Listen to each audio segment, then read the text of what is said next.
hörmetli Döwlet Howpsuzlyk Geňeşiniň agzalary. Biz korrupsiýa, paraxorluga garşy görüşmek boýunça döwlet siýasatyny alyp barýar. Bu siýasat raýatlaryň hukuklaryny we azatlyklaryny, ýurdumyzyň howpsuzlygyny korrupsiýadan gelip çykýan howplardan goramaga, şeýle-hem döwlet idaralarynyň ödipil adamlarynyň netijeli işini üpçün etmäge gönükdirlenler. Ýöne gynansak da sürü aksaksız bolmaz diýilýär. Kä halatlarda öz gara nefsini öňe sürüp, haram eklenjiň ışgyna düşüp kanunçylyk bozýan paraxorlar hem tapylýar. Döwletiň we halkyň emlägini ugurlan bu doýmaz dolmaz paraxor jenaýatkarlar.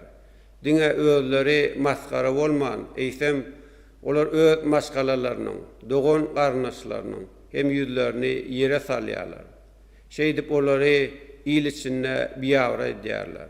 Elbetde bular ýaly korrupsiýa baş goşan paraxor adamlar öz eden etmişler üçin hökman kanunyň öňünde jogap bererler. Jemgyýetimizde bular ýaly jenaýatkar adamlar üçin hiç gaçan orun bolmaz. Halkyň, döwletiň emlägini ogurlamaga, haramlyk bilen gazanç etmäge hiç kimiň haqqy ýokdur. Men geljekde hem halkyň we döwletiň emlägini göz gyzdyryp, haramlyk edýän şular ýaly jenaýatkarlara garşy görüş alyp barjakdymy, korrupsiýanyň we paraxorlygyň kökü damara bilen soňuna çykmak boýunça ähli zerur çäreleri görjekdigmi ýene bir gerek ýatla diýän.